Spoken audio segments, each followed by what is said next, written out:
So if you haven't been to any of my meetings before, I'll just give an introductory talk which might last anywhere between about 3 minutes and an hour and a half, we'll see.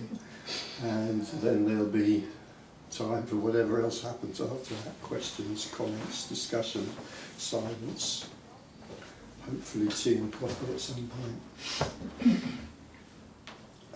So, there is no self. That's as good a starting point as any for this. It's the kind of foundation, you know, the beginning, the middle and the end, really, in a way. Everything else that's said about this, if it's really about this, flows from that. There is no self. But there seems to be a self, or for most of us there seems to be a self. And it's that that creates the sense of duality. This talk is about non-duality, the possibility of seeing through what we take for granted as the normal state, a state of duality. And we could say that apparition, we could almost call it, that apparition that we take to be the normal state of duality, it's not there when we're born. We're not born into duality. You know, the newborn baby is, you could say, is born into the state of innocence of non-duality. In other words, there isn't a sense of I'm here and everything else is outside me over there, which is what the state of duality feels like. Duality, me, moving around in something external to myself, which is separate from me. That's the two-ness. That's me, one, the external world, the other half of that, and the newborn baby. That is not what the experience is. The experience is just that whatever is happening, but it's not happening to a me. So there's just phenomena. We could say that for the newborn baby there's just phenomena happening, but not for anyone. But then at a certain point, you know, we could kind of have a discussion, an argument even about at what point, but it's kind of unimportant and meaningless really. But at a certain point we could say that where there is just oneness for the newborn child, that separates out into a sense of me and other, in other words, that which is not me. Or more usually, we could probably say that for the growing child, what happens is there's a separation into me rather than me and other. It's probably me and mother. Mother is probably the first other, or it might be father, or it might be, who knows what, it might be mobile, circulating over the cot, who knows, you know, but somewhere around the age of maybe a year and a half, 2, a bit younger, a bit older, who knows, there begins to be an awareness that there is me and then there's all the stuff that's outside me. You know, and that's duality. In other words, the one who is born into non-duality is now living in duality, where there's me in here with my thoughts, my feelings, my sensations, and then everything else out there which I come up against and move amongst and enjoy the pleasures of, and fairly soon probably also begin to learn the irritations of and the difficulties of. You know, so in other words, at quite a young age there is a sense that there is me and there's an external world that I have to negotiate with. And I'm not going to be thinking in these terms as a 3-year-old, but nevertheless that's what's going on, that as a 3-year-old I am having to negotiate with what feels like a world outside myself. I'm having to negotiate with stuff, I'm having to negotiate with tables that I bang into because they're at the wrong height for toddlers, or rather at the right height for toddlers to hit their heads, etc., etc., etc. You know, so there's all this negotiation with all this stuff, but most of all there's the trickiest negotiations, which is with the stuff known as other people, or other egos, or other eyes.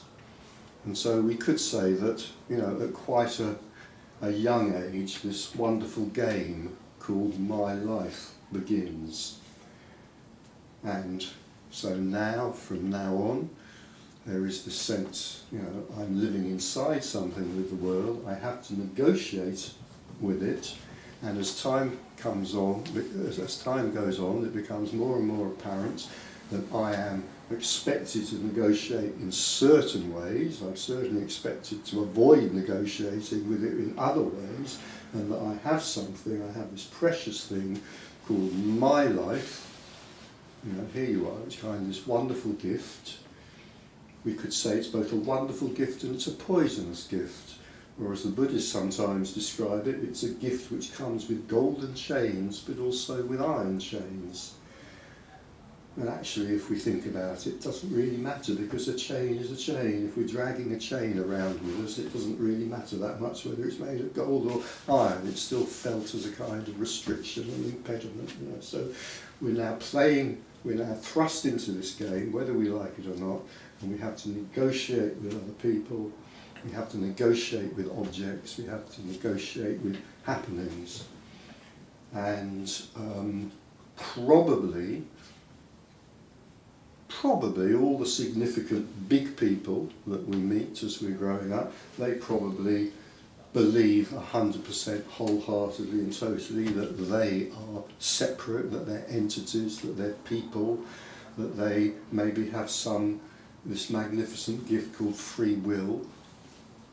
And so they're all encouraging us and teaching us and giving us advice about how we can thrive in creating this wonderful thing called my life. And that's basically how it works for, I'm going to say, almost all of us. There are a few exceptions, but almost all of us, this is a process that takes place, and it's kind of, we are brought up and inculcated into a story. We live in a story, and we live in a story that's given to us by the big people around us.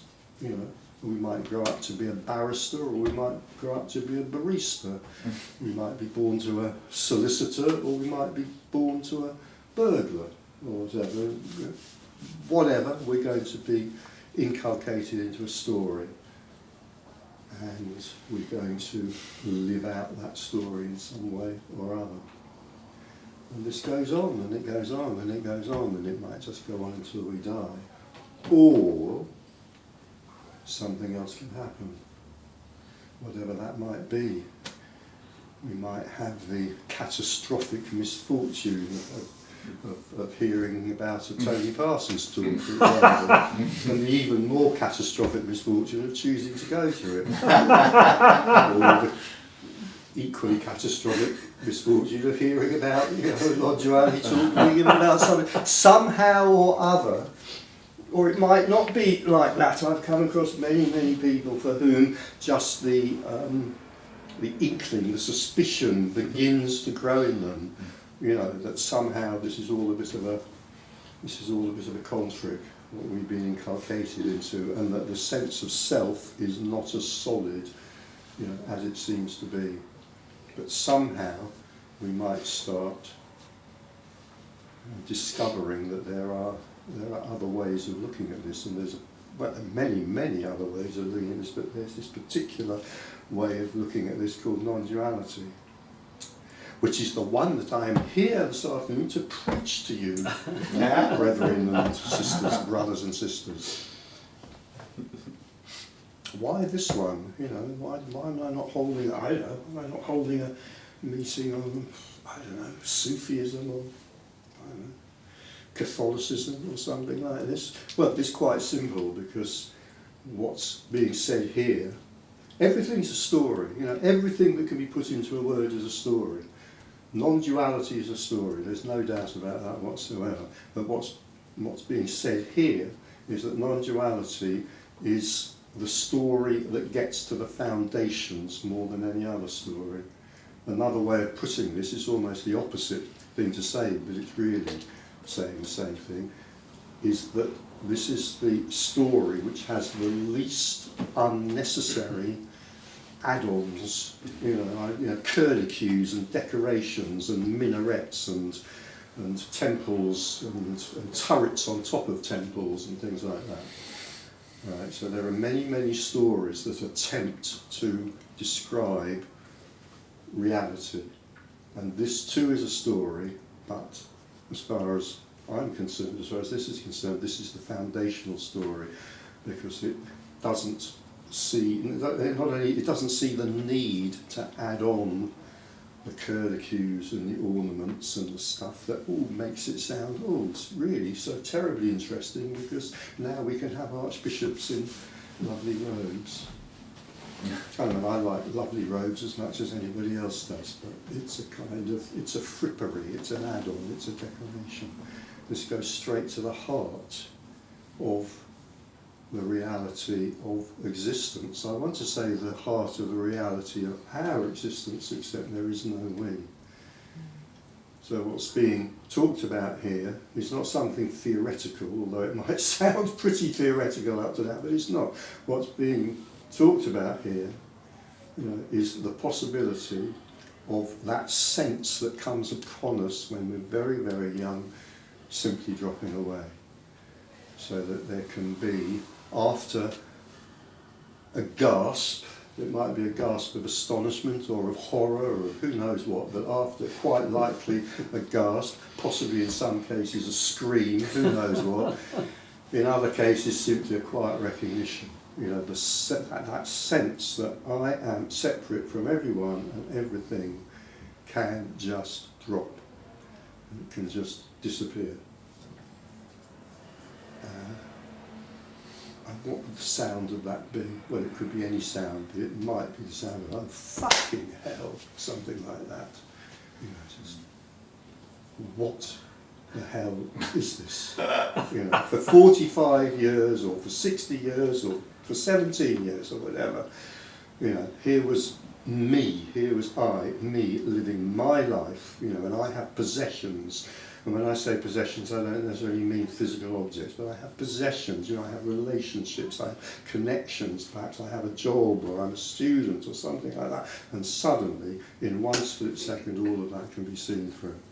And there's just empty. So what is there? If there's none of that, what is there? Well, it's just emptiness. This is emptiness. It's just emptiness manifesting as everything. And the everything it's manifesting as is just emptiness. It's like no analogy will work, because perhaps it's a bit like a mirage in a desert, an oasis, and then suddenly it's seen that the oasis isn't there. Sometimes we might use the metaphor of a film on a cinema screen. A film on a cinema screen seems so full of, if it's a good film, seems so full of life and people and reality and richness and relationships and so forth. But if we get up out of our seat and we walk towards the cinema screen and we put our nose up against the cinema screen just before the ushers throw us out of the cinema for doing that, we can see that it's just a play of light. I like that metaphor because it fits, it's just a play of light, and in a way this is what this is a play of light.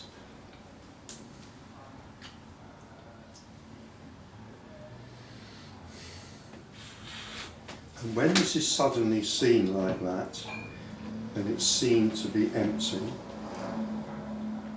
that often initiates a period of, the word that fits best is despair. It's not, yeah, absolutely. It's not, oh, joy, joy, joy, and leaping down the street, if just the emptiness is seen. What happens quite often then is that there's a period of despair. Why despair? Well, because all hope has been taken away from it. Because up to that point, no matter how my life was, whether it was going well or badly, or very badly, or very, very, very badly, there was always this terrible thing, I will call it, called hope. Things could change, whatever it is that's so awful in my life, that could change, Tomorrow I could be offered a job, tomorrow I could back the right horse and become wealthy, tomorrow I could meet the man or woman of my dreams, tomorrow whatever tomorrow. There's always hope. This terrible, terrible thing called hope. And then when this is seen to be empty, and this is seen to be empty, well, there's no hope anymore. Because if it's all empty, and particularly if this is empty, then who is there who can do anything about their dilemma? And the answer, I hope by this point, should be obvious to that question. No one. There's no one who can do anything about their perceived dilemma of being separate. So it's not at all unusual for the first reaction to an awakening not to be skipping up the stairs with great joy and immediate plans that I should start, giving my own talks about this, but to collapse into despair, which I always say is often not half as bad as it sounds. Because with despair, if it's true despair, if it's real despair, there is nothing you can do. I mean, if there's something you can do, it's not real despair. So by definition, there is now that sense there is nothing you can do. Well, that doesn't sound too good, does it really? It's not, as a selling point, it doesn't sound too good, except that what that means is that now relaxation can take place because there's nothing to do. There's no impulse to do anything because it's known that nothing can help, and so then relaxation can take place. And I probably quoted this line. I don't like quoting from other writers about this because then you might go off and read their books instead of mine, which would be terrible. But this is the line I most often quote from another writer. It's from a Buddhist, which makes it even more heretical. And it is from a Buddhist, a Dzogchen Buddhist. And the line is, he finishes his book on this line, relaxation is the key to Buddhahood here and now. That's a beautiful line. And it's also true. Relaxation is the key to Buddhahood here and now. The trick and the trap in that line, of course, is that we cannot bring about relaxation because we don't exist. However, relaxation may happen. And relaxation often happens after an initial awakening and the seeing of the emptiness of everything. So there may be despair, but in despair you can relax. There's nothing to be done. When I was in despair at this, I used to ring Tony. I mean, what else would you do? You'd ring Tony. And I talked to Tony on the phone, and he would give me this wonderfully deep, enormously helpful philosophical advice. Now, of course he didn't, because I was ringing Tony. He'd say something utterly, what seemed to me utterly banal at the time. He'd say something like, "Yeah, do you drive?" He'd say, "Yeah, I drive." "Do you like driving?" "Oh, yeah." "Well, go and have a drive then," he'd say. "Do you like eating?" "Yeah, I like it." "Well, why don't you have a meal?" Or something like that. Come off the phone to Tony feeling, what? I mean, here I am in this despair, and now I'm being insulted with these banalities. And now I find that this is what I say when people ring me in the same state, because it is the most, there's nothing else to say, it's the most sensible, it's not sensible or not, because there's nothing else to say, Because when all hope is gone, then there can be a recognition to this, because the hope that I can find something beyond this has gone. There isn't anything beyond this. This isn't, one of the assumptions at the base of spiritual thinking, there's two assumptions at the base of spiritual thinking. One is that there's something to gain. There is a mountain with a top to it and a path to that top, and I can reach the top, and when I do reach the top, then there will be something magnificent there, or whatever. That's one part of the kind of, it's much more than the belief, the feeling of being separate. And the other part, of course, is that there is a me who can do that. So they go together. There is a path with a goal at the end of the path, and there is a walker. There is one who walks that path, and of course neither of those things are true.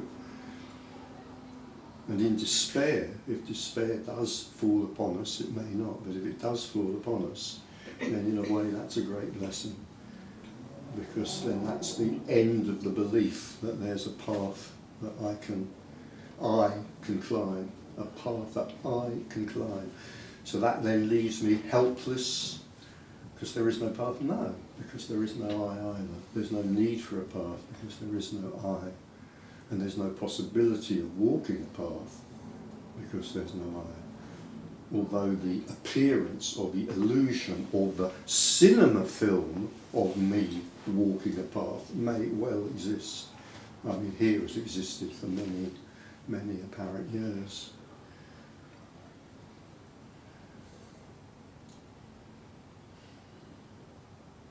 So seeing this consists of, this sounds hideously dualistic, the mind and language, hideously dualistic. The seeing of oneness consists of two parts. Oh God, well that's just a way of describing it. There's emptiness, and seeing emptiness can leave us in despair. But then there may be another opening, and in that, what may be seen is that this emptiness, and I know these words don't really in a way make sense, but in another way they do, that emptiness consists of or is filled with unconditional love. And that's what closes down the searching, and that's what puts a final end to the searching individual, to the sense that there is a person here who is lacking something, and they may be able to find that thing, and it is of paramount importance that they do find that thing. It's the seeing that this is both empty and full. I know the words don't make sense, but when it's seen, it's incontrovertible that this is the case. That this is emptiness, and it's complete emptiness wherever we are, not that we are anywhere, wherever the apparent person, the apparent body-mind happens to be. So I usually give the example of, stand in Piccadilly Circus, on a lovely hot day in the summer, as the tourists gather, the buskers gather, the crowds gather, the taxis whirl by, the buses and cyclists whirl by, and Piccadilly Circus is empty. It's as empty as anywhere. It's as empty as the most sacred, holy Buddhist temple, because everywhere is equally holy. And indeed, when this is seen, it just becomes obvious that, my story that might have been there of sort of going to Buddhist temples, for example, they're kind of sweet, but they're also kind of ridiculous, because everywhere is equally holy. I was told once by somebody with great reverence, huge reverence, that there is a monastery. I have no idea if this is true, by the way, but I was told it, that there is on a mountain in Japan a Buddhist monastery where there has been uninterrupted chanting for 800 years. Okay, obviously not by the same very long-lived monks, it's, in relays, as it were. And it was told to me with great reverence, and because I was a spiritual seeker at the time, I heard it with great reverence, of, oh, if only I could meditate in that temple, how wonderful that must be. But seeing this just makes that collapse. Piccadilly Circus on a hot Sunday afternoon is as sacred as the most sacred temple halfway up a mountain in Japan or anywhere else.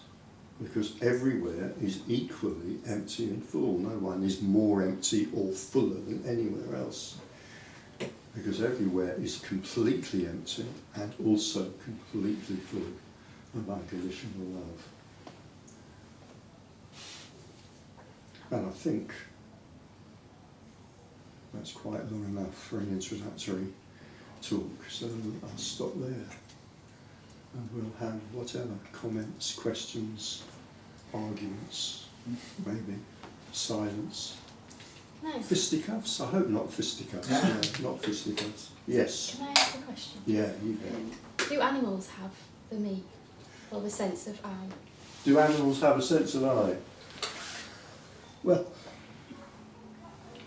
there's part of me that says, well, it doesn't matter, and just leave it at that. You know, what matters is, do you have a sense of I? But there's another part of my mind that can't help kind of, you know, nibbling at that a bit, because it is quite interesting. And I mean, I you know, I don't know, who knows, but I think that there is, you know, if you look at the kind of the external phenomena, I think that in a very few mammals there seems to be evidence of a sense of self. Yeah, so kind of, who knows, it doesn't matter. But as a matter of interest, you know, I think higher apes, dogs, I'd better say dogs because Lee's looking at me, maybe elephants, who knows, maybe some of the aquatic mammals, maybe whales, maybe dolphins, who knows, seem to have a sense of, some kind of sense of self. Yeah, I mean, there have been sort of a few little experiments done, haven't there? Yeah, they have, yes. I can't quite remember what any of them were, but they seem to indicate that... I mean, one thing I find quite interesting, for example, and I've talked about this before, so I won't go into it in any detail, or perhaps not at all, is that, for example, some species of monkey are capable of lying, they're capable of deception. Well, that seems to kind of indicate a sort of sense of self. Yeah. Well, what's the point of the I? What's the point? Yeah. Of what? Of having a me or I. What's the point in it even? Oh, now, what is the point, indeed? What's the point of anything? What is my point in existence? These are the existential questions and the religious ones, and da-da-da-da-da-da-da. There's no answer. So have whatever answer you like. You know, what is the point? We can go there if you like. We can spend hours there if you like. We can come to some conclusion. We'll have no idea if that conclusion is right. Which is one of the wonderful things about religions. You know, I mean, you compare, you know, religions are wonderful compared to this, because religions you can talk about, you know, and keep saying new things, you know, for 500, 1,000 years. If you run out of new things to say, just invent some more. Invent a few more gods or whatever, apparently. So what's the point is unanswerable. In the sense that you can answer it in many ways, and you can never know if any of those answers are accurate. But if you look at the phenomena, yeah, it does look as if this sense of, you know, this self-recognition, we could call it, which humans obviously have, it does not seem to be exclusively belonging to us. Yeah. But that's not necessarily separation, is it? A feeling of separation? Or are you saying it is? I'm not saying that, because how would I know? How could I know? I'm not saying that, but I'm saying that there is, you know, evidence that looks a bit suspicious when it comes to, particularly when it comes to certain monkey species and higher apes. Yeah. I mean, they're capable of fibbing. Yes. And that's a pretty high cognitive ability, that is, to be able to tell a lie. Yeah. So, but who knows? And in a sense it doesn't matter, but in another sense it's kind of interesting. Yeah. Yeah. But would that be evidence of separation? I mean, it's something we can't know. We can't know. We'll stop now. We can't know. Yeah. Can you talk about free will? Do we actually have free will? Or No. Whatever's happening is just Well, no, happening? it's not that. No, it's not that we don't have free will. It's that there is no we. So there's no one to own free will. So we can have, you know, and people do have enormous discussions and write very lengthy books about whether free will exists or not, ignoring, most of them ignoring, you know, that kind of core, that more core question. So I would say, I mean, I'm certainly quite happy to sit here and sort of talk about why there's, you know, that there is no free will for as long as you like. But in a sense, there's a more basic point, which is that there is no one. So we could have all the arguments about whether free will exists or not, or we can undercut them and just notice that there is no one. So there is no one who could possess free will. But Richard, before, when you were present, you were doing something different to what you're doing now. Apparently, in the story of time, yes. So did you control what you did before, but now No. now you're not there, you're doing this? Well, clearly I didn't control what I was doing before because I didn't exist then. There was an illusion that there was an I, and an illusion can't control anything, so there was never a controller, just as there's never been a controller there. So in a sense, that, as I say, both answers and undercuts the whole free will question. But we can still talk about the free will question if we want to, and I'll still be denying it. So you can pretty much go and do whatever you want. How can you go and do whatever you want if you don't exist? But then I'm not doing it. So I could have McDonald's all day, every day. Well, that's what might happen, but you can't choose that if you don't exist. So at this point, I mean, this point comes up quite a lot. I always tell the same anecdote. People who come here often are probably sick of it, but never mind, you know, have to sit through it. So one of the quite early talks I gave about this, somebody came, who's actually a friend of mine, and she's sitting in the front row, and I'm talking about this, and she says, well, if what you're saying about free will is true, and this is actually a fairly common and not particularly well thought out reaction, if what you're saying is true, then I could go out and kill somebody or kill people on the streets. To which my answer was, I knew her quite well, this wasn't just somebody who walked in, this was a friend of mine.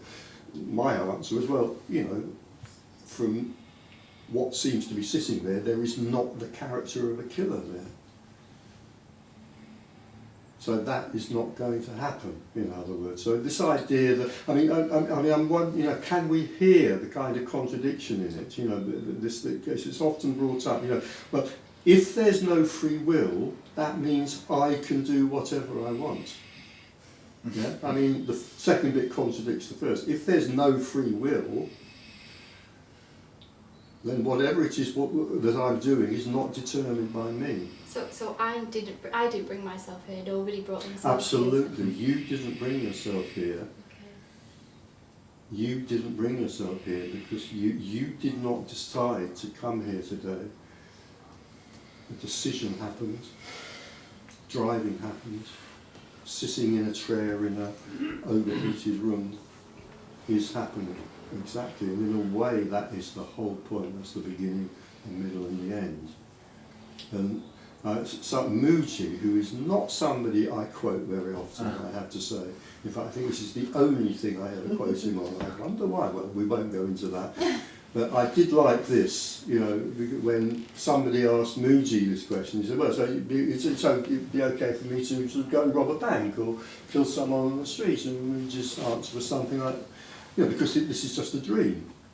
And Mooji's answer was something like, well, yeah, of course it'd be fine for you to kill someone or rob a bank, you know, as long as you don't mind being hunted down by the dream police, tried in a dream court, and imprisoned in a dream jail. You see, so in a sense, this makes no difference. This that I am talking about, the absence of a self, the non-dual reality, makes no difference to the apparent reality in which we apparently live. It has no implications for it. It has no necessary implications for it. In practice, when this is seen, all sorts of changes and transformations may take place. They may. But none of them are necessary in the sense of none of them are ordained by God or by anyone. And there is no There's God seeing, right? There may be seeing, there may be awakening, and there may be liberation, there may be the seeing of emptiness, then there may be the seeing of emptiness and fullness, or whatever. And that has no necessary implications for the life that is then lived after that.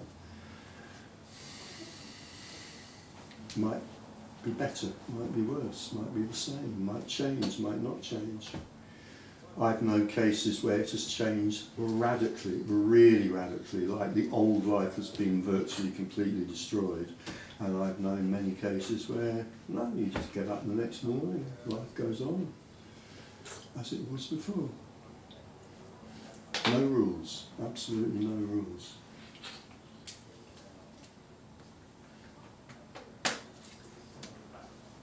I mean, it's very disheartening, this, in a way, you know. I mean, because this isn't a path. If it was a path, it would have rules, you know, get up every morning, say 20 Hail Marys, you go to heaven. That's very nice. It's not true, but it's very nice. No rules with this. And is this all that there is that we're seeing right now? Does nothing out there exist? So if you're hearing a baby cry outside, does that baby actually, is that This actually happening? is all there is. This is all there is. Now we can get our minds tied up again in wonderful philosophical questions, which are really obvious ones as well. I mean, it's kind of obvious that we're going to ask them. They're unanswerable. What would you like the answer to be? Because you might as well have the answer you like, because it's unanswerable. You have a memory, no doubt, of where you set out from today, which was a spectacularly long way away. You know, and probably, I don't know, but probably if you looked in your bag, you might discover you had a door key, you know, to a flat or a house or a mansion or a palace, I don't know, or whatever. Does that exist? It's unanswerable. What's known? What's known? In a way, I'm not asking you to do anything, because this is not, you know, I'm not giving out practices for, I hope, for very obvious reasons, you know. But, you know, does it exist? Does Bolton exist? Well, I'm going to go back there later and it'll still be there. There's a thought arising in this. I'm going to go back to Bolton later. I have a thought arising in this. I'm going to go back to Tunbridge Wells later. Does Tunbridge Wells exist? Does Bolton exist? And the most important question is, does the answer to that question matter? Well, I need to get back home. Yeah. Well.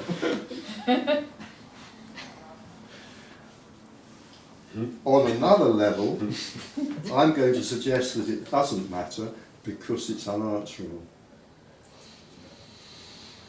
It's already I've been giving these talks for, what, I don't know how long, over 20 years, and people have been asking these questions for over 20 years because they're really obvious questions to ask, and believe me, they're the sort of questions I, you know, bombarded Tony with 25 years ago, you know, da-da-da-da-da-da-da-da-da. And I ended up in spending a lot of my life at that time in a state of considerable frustration at his failure to answer my questions, as far as I was concerned, his inability to answer my questions, and his refusal to answer my questions. And now I find myself in the same situation, because I recognise that's all that can be done. This is what's known. That's what I'm trying to... I don't really like this phrase, never mind. This is what's known. That's what I'm trying to point to. This is what's known. Everything else is supposition. There's only this, and in this the thought might arise, what the heck is this about? I've got a key in my... Have you got a car key? So you drove down? Yeah. I've got a car key, I've got a house key. What? But this is what's known.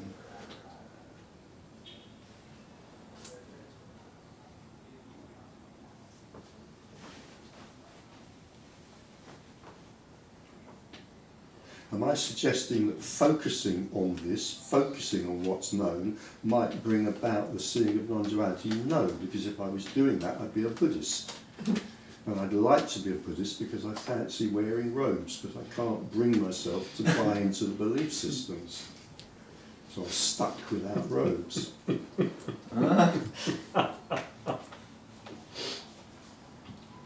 Is there anything outside this? Who knows? Who cares?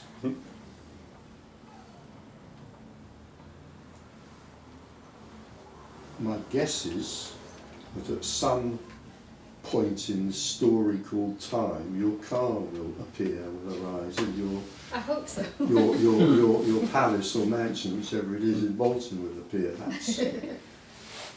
That's my guess. I hope it's a palace. Are there times in the day when you're not there, like when you're sleeping? Or Well, never mind me, and never mind times in the day. You are never there any of the apparent time, because there is no you, but there may be this sense, that I exist as this separate person, I inhabit this space. This is my life and my history. And then when this is seen, that tends, it doesn't have to, but it tends to radically change. I can't remember if I've already said this, but for example, this precious history that I have, and you probably have, everybody in this room probably has a precious history. It's a story. It collapses. It's seen through. It loses. We could say it loses its hold over us, because our precious history, whether it's good or bad, or for most of us, it's going to be some mixture of good or bad. This precious history. It's another chain. It's another chain around my ankle that I drag around with me. And then it's just seen through. It's seen empty, gone, empty. Gone not in terms of the information, but gone in terms of the palpable, emotional reality that it has over me. Gone, empty. Like I say, the past goes from a three-dimensional model into a two-dimensional picture.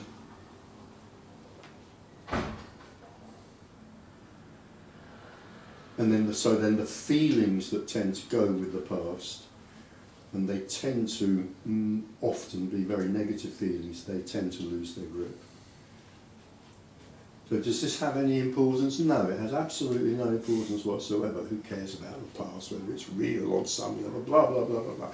But what what maybe is experienced as importance, not quite the right word, but I'll stick with it, is that the emotional investment in the past tends to collapse. And the emotional investment in the past is mostly around feelings of regret, nostalgia, guilt, if onlys, I should have's, I ought to have, all of which are kind of pretty damned uncomfortable things. And so that then tends to collapse. Gone. Yeah.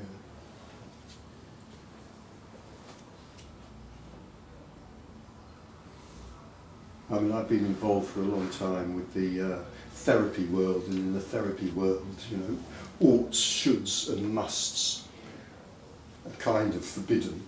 That's very unhealthy. So there's a, we get the thing they used to say is we don't want hardening of the arteries or masturbation. That was the two things that were said. And so you kind of worked on that. Yeah, I must get rid of my musts. I really ought to get rid of these have-tos, or whatever. What happens when this is seen is that just tends to collapse. There's no one who works at that because there is no one, and yet that energy just tends to collapse. Musts, have to, ought tos, they all revolve around some feeling of guilt or something like that, and then when it's seen that there is no one who ever did anything, then the guilt tends to collapse.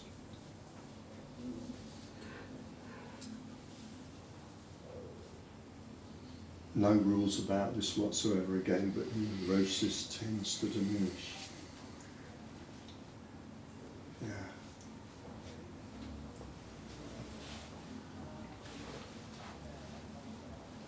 Sorry, just one more question. Is there any difference to physically attending the meetings, or is there any difference to physically attending a meeting or listening to it on YouTube? Well, again, in a way, it's difficult to answer that question because it's kind of, a general question. I mean, for me there is. I can't bear YouTube. I sort of come out in a rash when I'm exposed to YouTube. But it's like it's an impossible question to answer because it's a natural question to answer, but again it sort of generalises what can only ever be. It's like a here and now experience. What happens in the here and now. Now, I want to add the natural thing to add to that sentence is for you, or for you, or for you, or for you, because it's going to be an individual thing, and it's misleading to add that because there is no you. But the fact is, there will be an in-person meeting arising, or there won't be. If there is, there will be certain feelings, thoughts, emotions, phenomena arising. Right? Or there's a meeting on Zoom and the same thing, there'll be certain feelings, thoughts, emotions. So what's that going to be like for the apparent you? I don't know. For me, I wish they'd never invented Zoom, frankly. That's just me.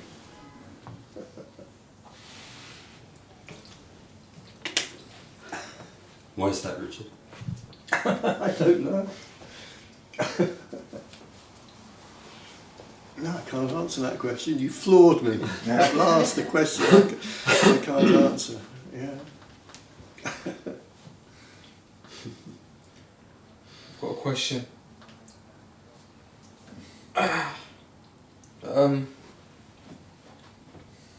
Does thinking have anything to do with this, what you're talking about? Well, thinking is What you're talking oneness thinking. So in that sense, it is. I'm wondering whether implied in your question is thinking important.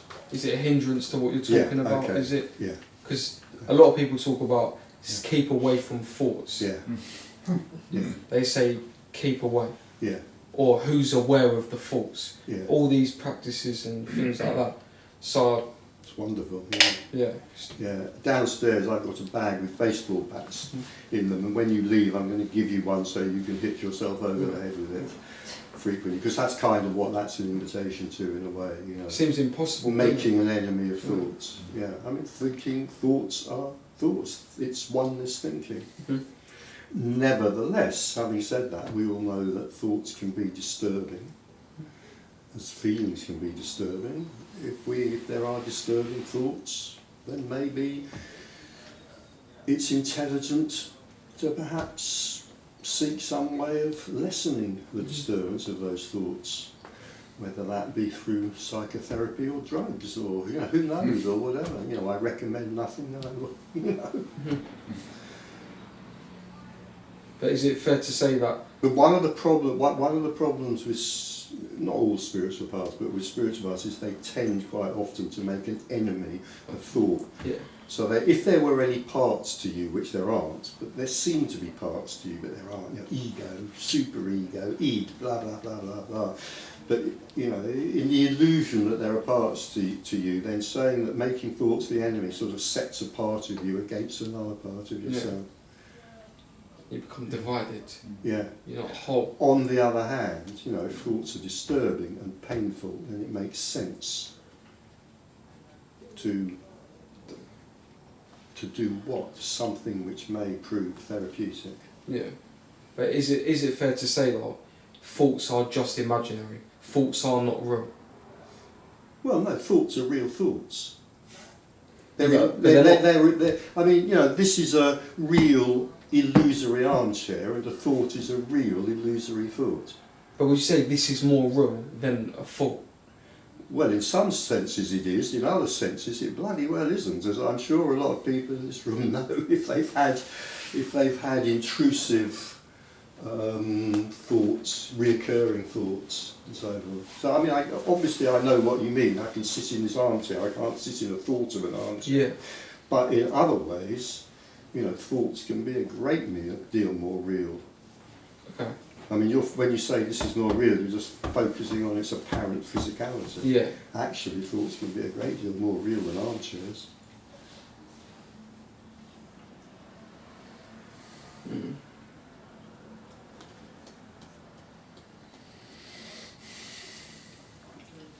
So it's like Think of a guilty thought.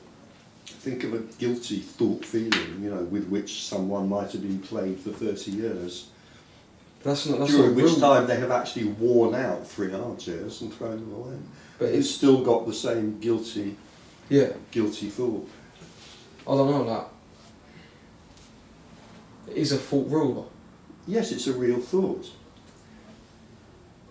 It's a real illusion. This is an illusion, which doesn't mean it's not real. It means it's not what it appears to be. Like an oasis, like a mirage of an oasis in the desert. A mirage is real, but it's not a real oasis. Because it seems like I've been conditioned to think, this sounds weird, that thoughts aren't real, they're just imaginary, they're just imaginations. And imagination isn't real.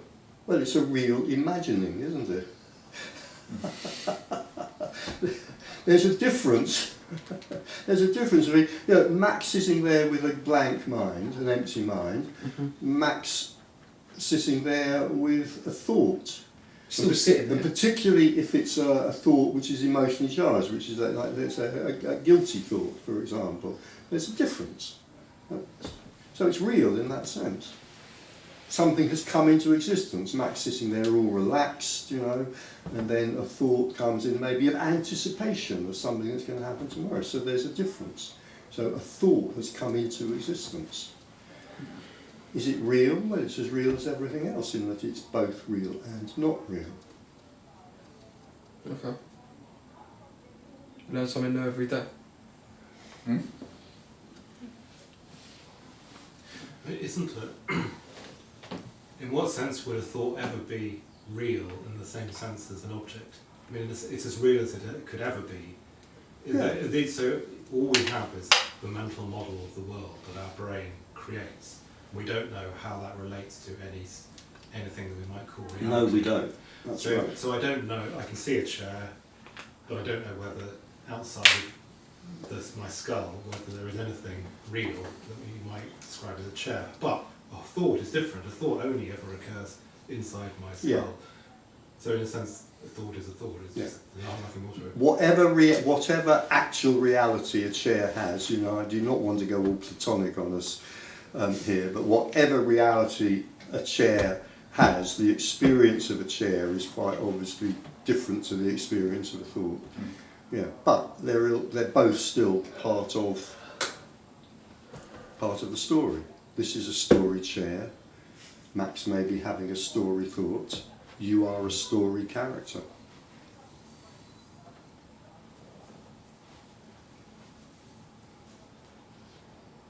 What's real? Emptiness and fullness and unconditional love. That's not 3 things, that's 2 things. I should have said what's real? Emptiness and fullness, which consists of unconditional love.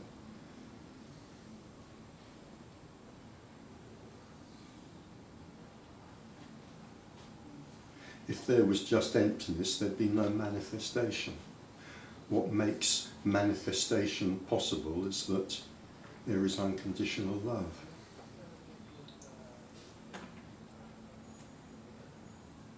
There is such and anders, which is another way to bring a third element in. There's energy and there's consciousness. There's energy, which is kind of obvious because something's happening. And without energy, nothing could be happening. There's consciousness, which is also what I call in the realm of the being obvious, because it's known that there's something happening, and without consciousness, it couldn't be known. I'm speaking as if there's 3 things here, but there aren't. We'll come on to that. You know, The third one is not quite so obvious. Satchit Ananda. Ananda, there's bliss or love, however, unconditional love or bliss, however you want to translate that. I like unconditional love. Now that's not quite so obvious, but nevertheless it can be seen. Right. And at this point, the canny person who's been to more than one non-duality talk is likely to leap in and say, right, I've got you now, Richard. You just said there's three things. I thought this was about non-duality. Well, three is definitely not non-dual. No, there's not three things. They just happen to be the qualities of existence. They're not three different things. It's just the way language works. Language splits things up, so it sounds like that. There's just this. What's the nature of this? Satchit Ananda.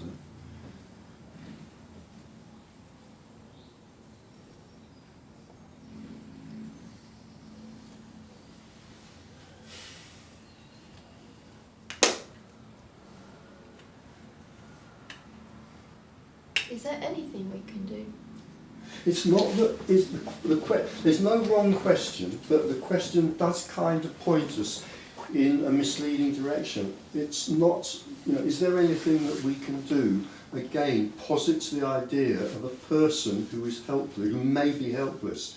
Because if I answer that question, I will answer it by saying, well, no, there's nothing you can do, and then that makes it sound as if there's a helpless person there. It's not that, though. It's not, is there anything that we can do? It's, is there anyone who can do anything? To which the answer from here is a resounding no. You see, so if we ask that question first, and the second question, which is, entirely obvious and an intelligent question, but it kind of collapses. We can't really answer the question, is there anything we can do, when it's recognised that there is no we who could do anything.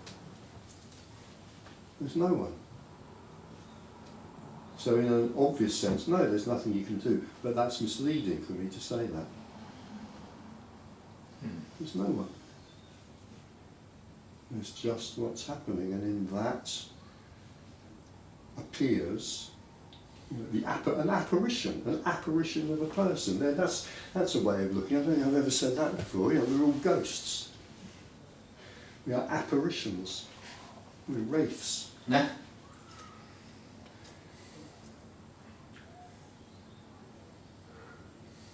I mean, you, Richard, don't know whether we are that or not. All you know is that you are aware, or that, for want of a better word, you are aware that there is awareness on that side of the room. But you can't know whether there's any awareness anywhere else. Absolutely. Well, Richard knows nothing like that. You're absolutely right. So, and I don't want to. Well, maybe I do want to go into the kind of the zombie controversy. Perhaps we could do the zombie controversy or not. I don't know. You're not zombies, etc. But no, absolutely. Richard doesn't know this, but this communication doesn't come from what Richard knows. And that's the case whoever's talking about this. When Tony's talking about this, the communication does not come from what Tony knows. And the same with Jim, and the same with Andrews, and the same with Kenneth, and blah, blah, blah, blah. But I don't know anything about it, no. But the communication comes from a brain. Whoa, really? I don't know. I have no idea. No idea what function what function brains have in this. They certainly seem to have some function.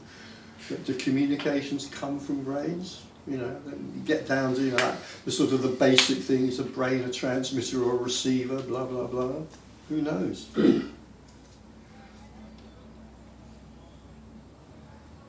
You could say that communication comes from nowhere, Yes. but it's unconfirmable, because there isn't a confirmer there who could confirm it's coming from nowhere.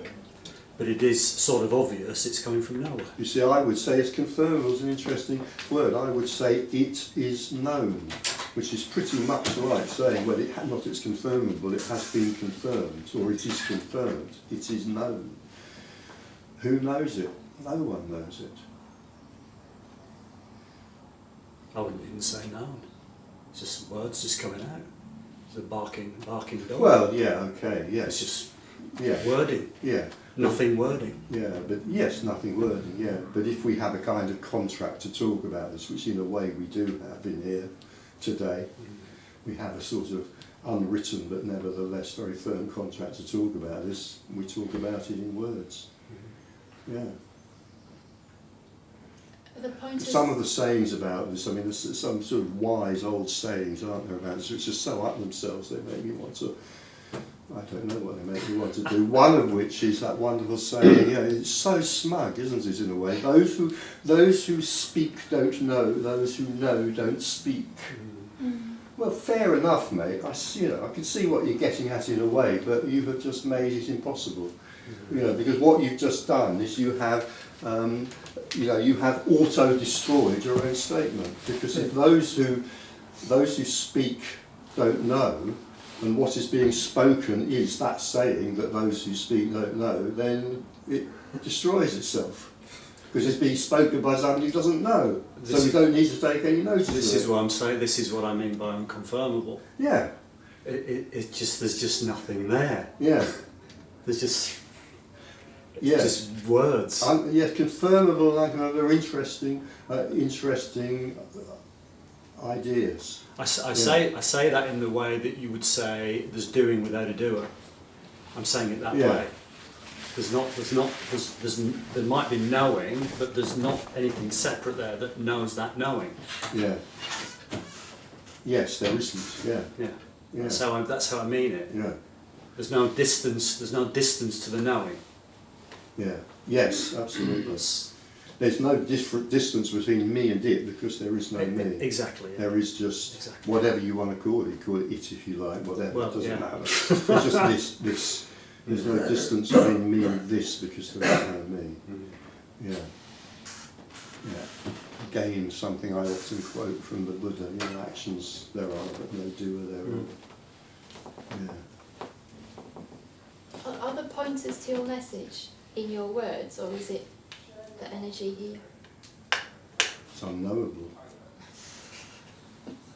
No, it's unknowable. Yeah, there's words, there's energy, everything's energy. I mean, the words are also energy, but I think I know what you mean. There's words, there is energy beyond the words. It's unknowable. Yeah.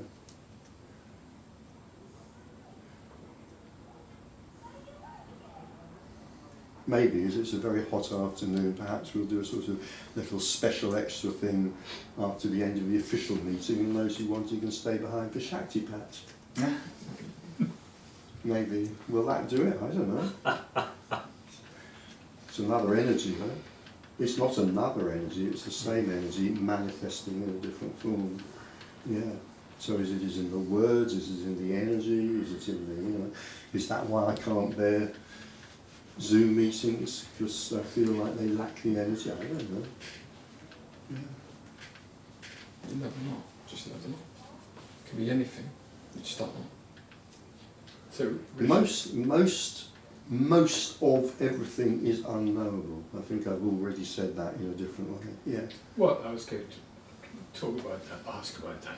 So it's also unknowable why you get liked, why YouTube is unliked.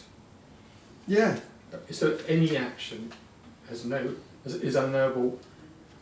It's just an action, just something that occurs. Well, you can trace it, but Yeah. But that for the character, that isn't how it seems. So the character No. would usually have a story, I unless the understand. character has collapsed into some kind of mental chaos, which some characters do. The character will usually have a plausible story Usually about post. why I can't stand this or I love that or but it would be post often. Post the decision or post the. post hoc justification sort of Yeah. thing. I don't know. Yeah, Well, maybe. Yeah. seems- Yeah. But you know, I mean, you know, we live. You know, we, the apparent self, lives in a story. Yeah. And part of that story, sometimes quite a lot of that story, will be a justification Yes. as to a justification of the perceptions that take place here. So I can't stand blah blah blah blah blah because there Yes, always that's there what may I be a was getting because. Yeah. Yes. Or I simply love blah blah blah because again, yeah, that's what it is to have this character. Yeah.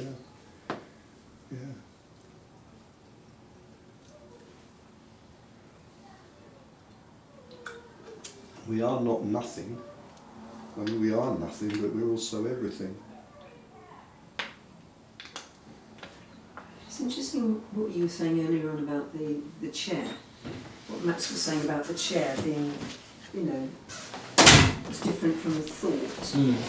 But actually a chair, it is actually only a thought, isn't it? Because we're not experiencing a chair or anything else directly, are we? Yeah, I know. You can go down that road, and I've got a terrible feeling that this could get platonic, and I really don't want it to get platonic because I can't bear pleasure. But I mean, that's just a personal opinion or whatever. But we know what Max means by that. You know, we know. You know, we know that in a very fundamental way, although there is only this and blah blah blah blah blah. We know, nevertheless, in a very but not totally fundamental way, a chair is different to the thought of a chair. I mean, I can sell my chairs on eBay, but I'd be very lucky to sell my thoughts about my chairs on eBay, for example. I bet you could. Probably these days, you're right. I'd probably sell them for more as some kind of bizarre modern art Because it seems like there's like two installation. It seems like there's two worlds going on simultaneously. So, for example, the thought world and then the actual world. Yeah. Do you know what I mean? Like, just, like that. just the thought-feeling world. Yeah. And the physical world. Yeah. Yeah, sure. But none of them are what you're talking about. So. Well, everything's what I'm talking about. It's all included. Yeah. It's all included. Yeah. So just going back to what Alicia was saying about Bolton. So if Bolton doesn't exist, but it does, if your picture of Bolton exists in your thoughts, and even when you go there and you go back to Bolton, is it possible that she would just simply be experiencing her model of Bolton, which doesn't exist for anyone else at all, so therefore it doesn't exist other than when she's engaging? Yeah, in a way, yes. Yeah. I mean, all there is. I mean, that kind of, it is like a non-duality mantra, isn't it? All there is this. I mean, many of us may have heard many times. It is pointing to something which can be seen, experienced. It is pointing to that. Nevertheless, I mean, I've said this before, you see, whoever's saying it, Jim, Tony, me, I don't know, who else, Kevin, Anders, whatever, any of them might say that, I think. Nevertheless, so there's just this, you know, nothing else exists. Nevertheless, if you rushed them as a group, right, ripped their jacket from them, snatched the wallet out of their jacket and inspected it closely, you'd probably find a return ticket to Bolton or Leicester or Birmingham or, in Tony's case, Shaftesbury. Because that's the story. We live in that story. Nevertheless, it may be seen that this is all there is. Ultimately, the mind might collapse around this. Ultimately, the mind might make sense of this, which I think I might have said already this afternoon is the booby prize. Yeah. So when accidents happen, Yeah. or a car accident, like nobody's actually doing it, it's just something that's manifesting at that moment in time, it's just happening. Yes, no one's asking this question. No one is waving their arms out. Nobody has clasped their fingers together. Yes, when a car accident happens, a car accident apparently happens, yeah. Yeah. However, you try writing a thesis on non-duality to your insurance company, it might not get you anywhere. I didn't. The insurance company turning down your argument that you are not culpable because you do not exist is also something that is just happening. Yeah.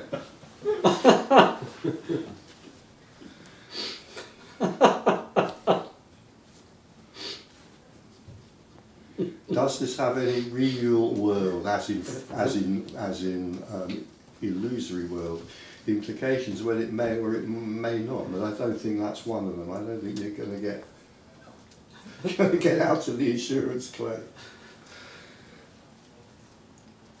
Everything's just happening, everything, no exceptions. How can there be an exception when there is no one? This is in many ways, I mean, it's in many ways this is the simplest possible communication. In other ways, it is really, really, really not. Which is why, you know, okay, 2,500 years ago, the Buddha declared there is no self, and what have Buddhists been doing for the last 2,500 years? Arguing and fighting over what that means, and not being able to decide amongst themselves what it means. Because if you're coming from a philosophical place rather than from a position of seeing, there is no position, so let's say a non-position of seeing. Now let's stick with position. If you're coming from a philosophical place, there'll never be an end to it. You know, we could write a thesis about this which will reach from here to the moon and we won't have finished. You know, it's only when this is seen that that becomes irrelevant. We've got about a minute for a real killer question. Yeah, the people downstairs are leaving at 3. Are they? So Yeah. they've gone. It's half past. Well, it's 3:30 now. No. Yeah. Time. Time flies when. It's weird. Yeah. You're having fun. It flies when you're not there. All that. It is weird, isn't it? Going. I mean, one of those cases I talked about boredom disappearing because boredom doesn't half make time hang around. Yeah. Yeah, and when boredom's gone, well, I don't know when this is seen. It's like time just becomes sort of impossible. Yes. Can I just ask, so if you have dropped the What I want to say, illusion- by the way, if this is a really good question, I'll say hold this one for after tea, so We you'll can know hold whether it's a it. really good question or not. We can hold it. No pressure. Well, no I'm sure pressure. everybody wants the tea. So, if I remember it. no, do you want to? No, it was just asking Richard a personal question. So if you've dropped that illusion, Well, I haven't dropped it. No Okay. one can drop it. no one can drop it. Yeah, it drops. It drops. may drop. So Yeah. do you experience, do you have emotions, experiences, likes, dislikes? Yeah. Or if you're not there, there's nobody to, so Yeah. you still, Well, the orthodox way of asking this question, which I better stick to because I don't want the advice of police on my tail bursting in through my front door saying you used unorthodox language. So I can't say I experience it. Well, I will get the advice of police round to my house. But yeah, it happens. Yeah, these things happen. so emotions and Yeah. experiences, you Yeah. still experience them with a sense of, is it with a sense of detachment or not kind of No, seeing it as an there's illusion? nothing about detachment. Nothing to do with detachment. Who is there to be detached from anything if there's no one?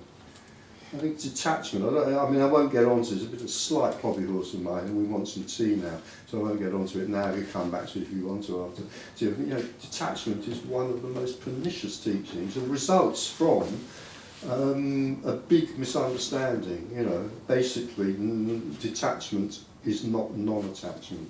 I mean, non-attachment's fine. In the past, Richard, you said you experience the emotions, but you don't experience the neuroses around the emotions. I doubt whether I said something as categorically definite You as said that, you but I know what experience you're talking anger, about. but you don't So- experience irritation. So yeah, neurosis tends to either fall away or diminish, and so what we are left with, this is maybe something to do after tea if we want to, because there is this difference between what not just me, many other people, particularly in the kind of psychotherapeutic world, distinguish between what are sometimes called real emotions and you could call them fake emotions. Yeah, sort of. I mean, just to throw. I mean, like anger is a real emotion. Irritation is a neurotic emotion. Yeah, But if we talk about this now, we won't get tea. So if you want to, hang on to that, yeah, and we'll come back to no, it's it. all right. Just you said it in After the the past. break. That's all. Sorry? You just mentioned that in the past. Yeah. Well, whenever it comes up, we'll talk about that. So we can talk about it after tea if we want to. So we'll take a break till about 4.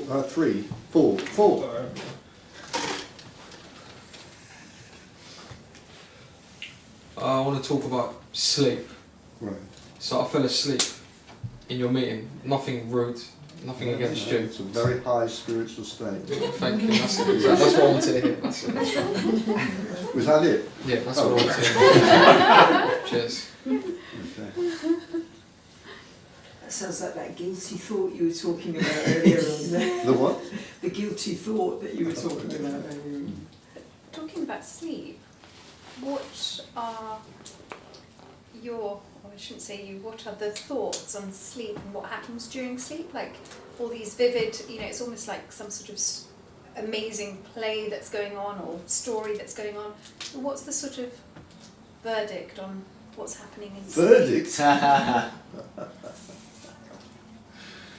Well, what would you like it to be? There's so many different theories. I think, as far as what we're talking about here is concerned, what seems to happen, I think, I've noticed this and I've talked to other people about it, is that dreams become much more quotidian, much more everyday.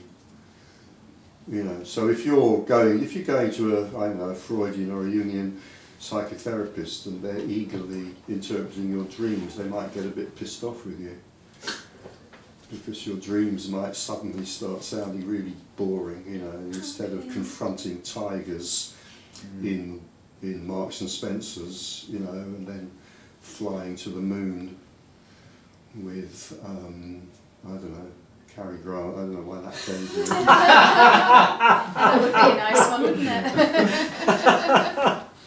Suddenly, you're doing your shopping in your dreams. They tend to, I don't know why, they just tend to become more quotidian. I mean, I could hypothesise about it to do because there is a loss. I was talking about the neurotic tendencies tend to collapse or at least reduce.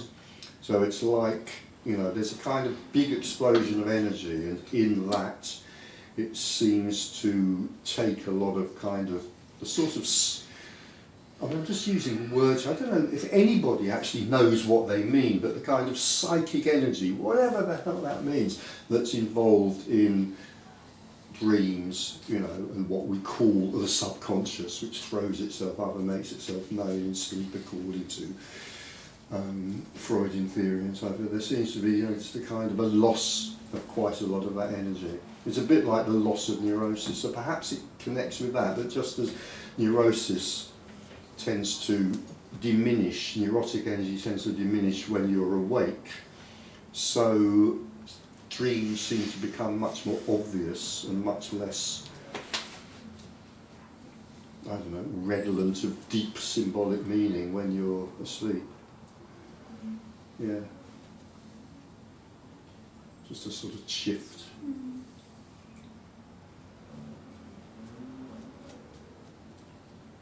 Can I, a different topic. In some of the writings I've read in this area, the authors assert that the experiences of that we're aspects of a single consciousness, and that is what they or others are experiencing in some way. And that I find that concept pretty off-putting. Yeah. Because how would they know? How can we possibly assert something like that? I mean, you could, the scientific view, although we can't be sure of this either, would be that awareness, consciousness arises separately in each body, mind. But I mean, so therefore, I understand that there may be a sense of oneness, of a lack of separation. But that's very different from asserting you're actually experiencing some real thing, which is that you are some aspect of a single consciousness. I find that angle, which seems to be quite common, quite off-putting. Well, I'd say it's a sort of an interpretation. It's mind stuff again. It's mind stuff. When the self collapses, there's no one and there's nothing, and there's also everything, and everything consists of unconditional love. And that's just sort of directly, I don't know what to say, known, experienced, whatever, seen, whatever you want to say. And you know what you're reporting there, yeah, it just sounds like, you know, a bit more mind stuff, a bit more of a story, yeah. I think there's, you know, quite a force or energy for some apparent minds to want to build up some kind of additional story around this, to rationalise it or make it fit in with other things or something. I mean, it's okay, it's fine, it doesn't matter. I mean, for me, part of the beauty of this, I think I've already said, is it's like the, you know, the mother of all stories, in the sense that it's the story with the least possible complications.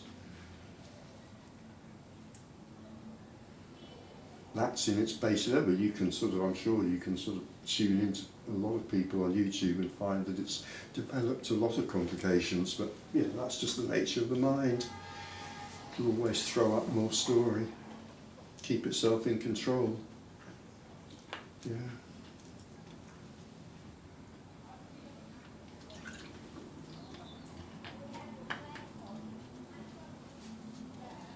Couldn't be simpler. In a way, this is nothing and it's everything. And its nature is unconditional love. That's it, really. How do we meet for 3 hours, roughly once a month? Because that's all there is, really, to say. Yeah.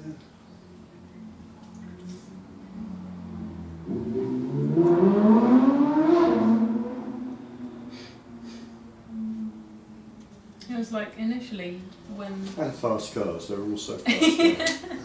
There's nothing, there's everything, there's unconditional love and there's fast cars. Yeah. Yeah, like when you're saying, oh, it's like, how do you say, you know, sit here and speak about it for 3 hours, and it's like... It's called endless repetition. That's yeah, yeah, exactly, yeah.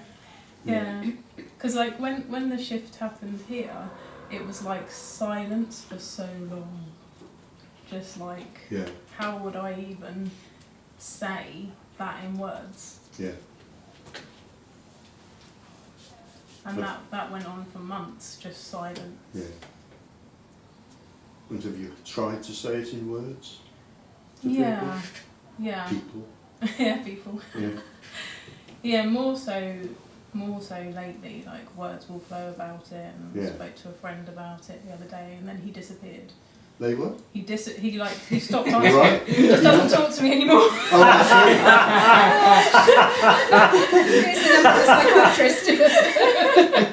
I knew you meant one of two things when you said that. I didn't know which one you meant. Oh, that's a shame. Yeah, I know. I was going to say, I was hoping for the one you congratulations. thought, yeah. I need to keep away from her. I need to keep away from her. I can't listen to her anymore. Yeah. Whereas there is it's not an interdict against giving advice, but I mean, giving advice is, you know, a waste of energy, hopeless and often very annoying, but nevertheless, I do think it's worth saying, and I think most people already recognise this, that, you know, when this is seen, it's kind of, or even, you know, if there's just, not just, even if there's an interest in it, it's probably a pretty good idea not to talk to many people about it. Yeah, I think you get a sense if people are open, and if they're not, yeah, that's true. Yeah, I mean, I've heard some, because I've heard some pretty difficult stories, and when I say stories, I mean directly from the people that they happen to, so they're not like, oh, this happened, and you know, in extreme cases, your loving family can get so concerned about you, they might start, you know, ringing the psychiatrist when you're, you know, because they don't understand. And I mean, in a way, it's, you know, because all this wonderful stuff that you shared, and suddenly you don't share it anymore. Mm-hmm. You maybe you run a little ashram in your spare room for your beloved guru with your partner, and you've done that for 20 years. And you have people come round every week on a Thursday evening to watch a video of the guru, blah blah blah, the guru blah blah blahing, You know, you place garlands on the Guru's photograph, burn incense and candles. It's lovely. You know, it's really lovely. I mean, if the alternative to that is watching EastEnders, then, you know, have a satsang for your Guru. But then one of you completely loses the energy to do that. It's obviously very likely to destabilise the relationship. This can really, really destabilise relationships. Yeah. Well, like, and seeking just disappeared overnight. Yes. Like zero. Woke up one morning and it was gone. Yeah. And I used to go to the Buddhist temple every day for the last decade. Yeah. In the story. And you stopped. Yeah. Yeah. That's cool. It's cool. It's also sad in a way. You know, some of us would like to go on going to the Buddhist Vihara or our Guru group or whatever it is because it's fun and we've got contacts, we've got friends. Perhaps we have a little position where we make the tea for everybody and we get some respect and things like that. And often it just becomes impossible. You can't do it because you can't fake it. Exactly. And you will be cold-shouldered out because you'll be seen, quite rightly, you'll be seen as a threat. Yeah. It's a bit like having someone who's infectious in the group, you know, because you may infect the other, you know, the other would-be, the junior Buddhists or whatever. You might infect them with what it is that you've caught, the terrible disease that you've caught. That's sad in a way. Yeah. I know one person, I've told this story before, I won't go into the story, but I know one person who totally blew up his entire life after this happened. Totally destroyed his life in the most stupid way you could possibly imagine. And yet, it was quite obviously the healthiest thing he could possibly do. Yeah. Because his normal life, what had become his old life, his normal life was so restrictive.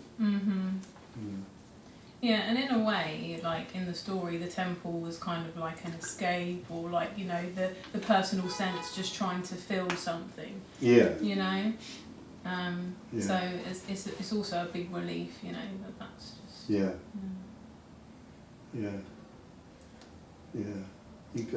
mean, it's a pretty big agenda that the Buddhists have. I mean, in some ways I love Buddhism, but it's this, if I used this phrase this afternoon already, I can't remember, I've used it before. Freud called it the narcissism of small differences. So we have most problems with the people whose beliefs are most like our own, but not identical. People whose, you know, so if you're a Buddhist and somebody else is a Roman Catholic, you don't feel threatened by them. Because, and possibly vice versa, because to each person, the other person's beliefs are so ludicrous that you don't even bother with that.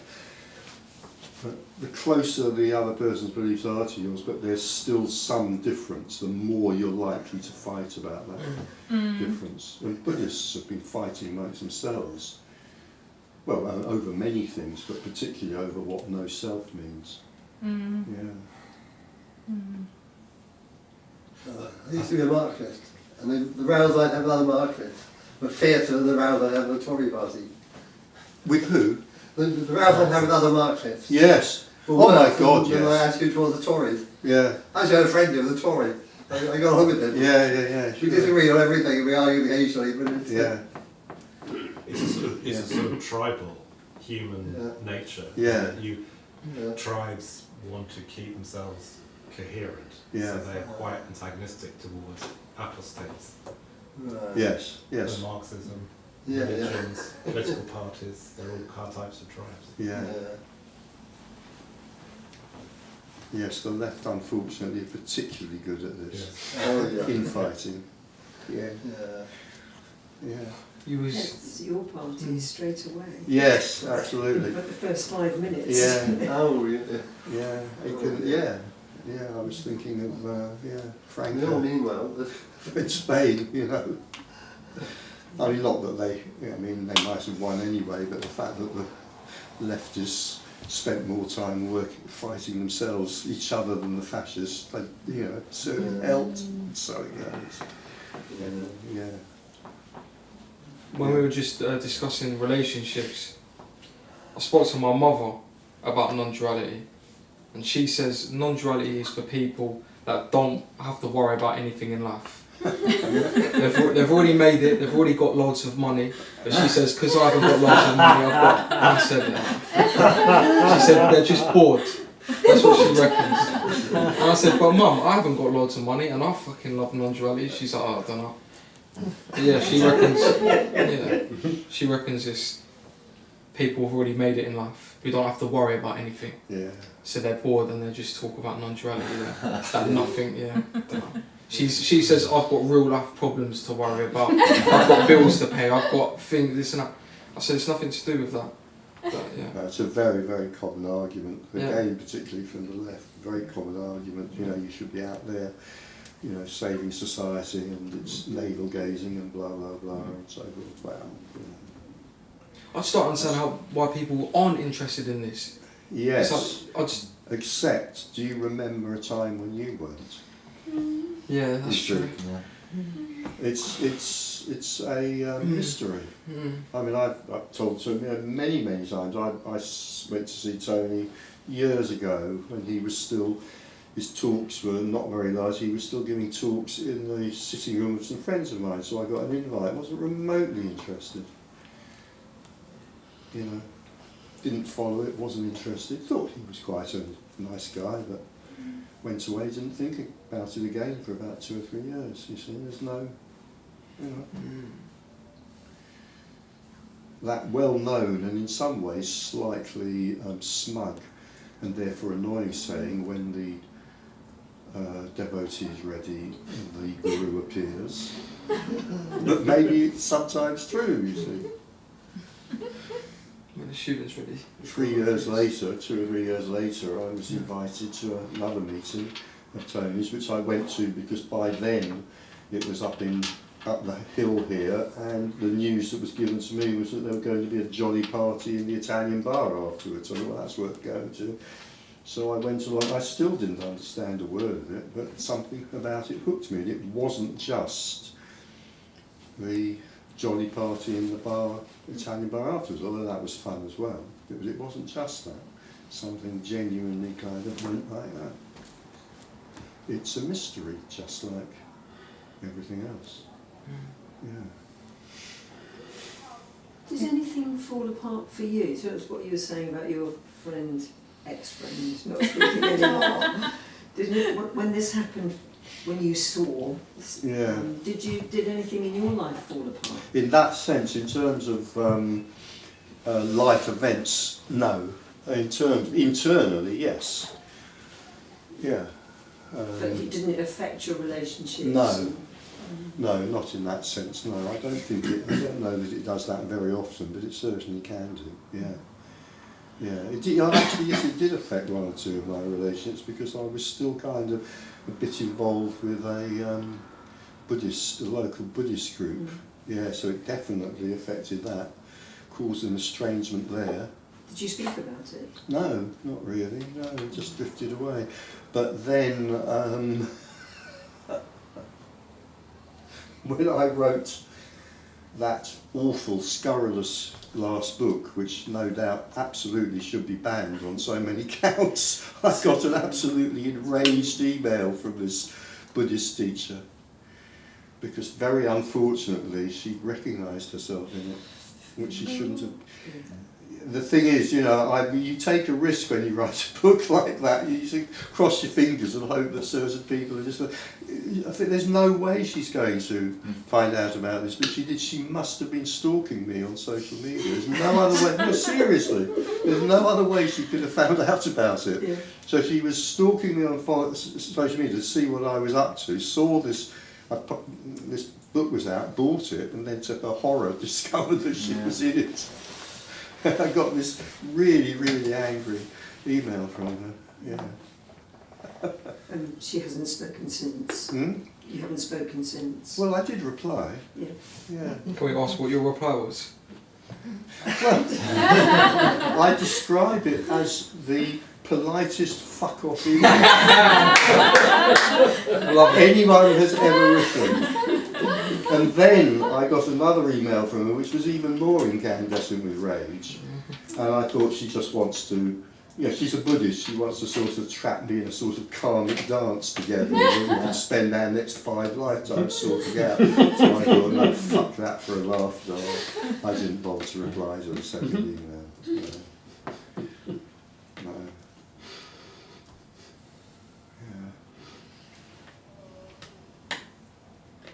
I must say my kids have already expressed an interest in not having an interest in any of it. Yeah, that's reassuring. Yeah, well I have thought about it though, because they, I've got young people in my life and they've all got dreams and they want to do those things, and there was a moment where I thought, maybe I'll just let them do that, rather than confront the reality of who they might be or the illusion of this and because the stories can be enjoyable. Yeah, of course. People. Absolutely. Yeah. I felt a bit bad, because I thought initially because bad about what? Well, thinking I was kind of undermining what they believed in. They completely believed in their lives, and they still do. And well, aren't they interested in this? No. Well, then why talk to them about it? Yeah, well, that's what I've decided. I'm not going to talk to them. I don't say anything. I've got, my 2 children. One of them's a bit interested in this, and the other isn't really. Yeah. So what? Yeah. My little boy likes watching Tony. How old is he? He's 11. Oh, do you know why he likes him? No, he just asks to watch every evening.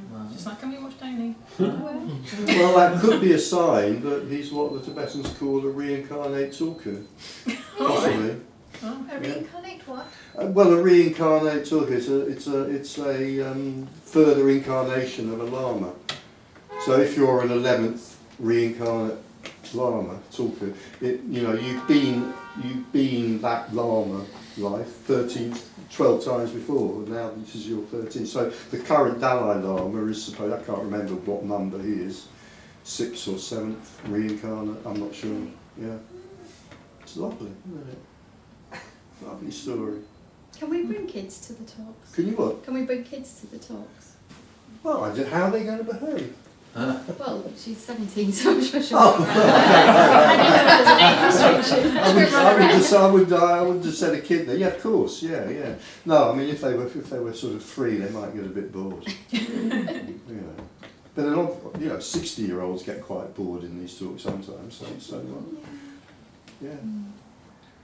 Yeah. No, if they were 3, I'd sort of suggest bringing some Brio carriages to play with. Yeah, of course. But if you had a young child, again, like if you had a 2 or 3-year-old, and you mentioned earlier that as a child we come here without that sense of individuality, would you have raised your children differently so they don't drop that, or they don't gain that individuality? So would No. No. No, it's real. It's tough not. I mean, there are, as I was saying before, there are cases where people don't really fully separate out. I've probably mentioned. I'm sure J.J. Krishnamurti was one of those. But I've met people who are like that, and it's not great in some ways because often they don't achieve much. They don't have any drive. Don't see what the point. They don't understand what all the fuss is about. What's the point? What's the point of getting your A levels and going to Oxford? It's just a game anyway. So yeah, I do know a few people who have had that early awakening. Which you might say that's great in some ways. It's not great in others. Yeah. In a way, though, drive and motivation does reduce, doesn't it? Yes. That's kind of what I'm saying. Yeah. But not like in a deflated, everything's pointless. Oh no! way. It's the opposite. No, but just like, what's the point of all this kind of stuff that people run themselves ragged and chase their asses over? Why are they doing that? Yeah, that kind of thing. Yeah, which I think. I'm sure Krishnamurti was like that. And I also think that's why he probably wasn't much use at guiding other people. Because he didn't know, he hadn't experienced what the separation they were experiencing, which was torturing them. Yeah, I always felt frustrated after it. I go to see Christianity. Well, so I was with him. Everything inside relaxed enormously. It felt beautiful. Yeah. But I couldn't do anything with it. Yeah. Yeah. Where he was and where I was at was there's no connection. Yeah, absolutely. Yeah. He was like a Whereas child. someone who's been where you were when you were growing up, there is that connection. Yeah. Yeah. There was a childlikeness to In him, some wasn't ways. there? There was a Yeah. very kind of innocent. Even when he was older, it just was like a little child in that body. Yeah. I mean, I never saw him, and I don't know, but maybe his energy was wonderful. I mean, I found his writing, I mean, I find it, as in his speeches, which were then written down, unreadable, but that's me.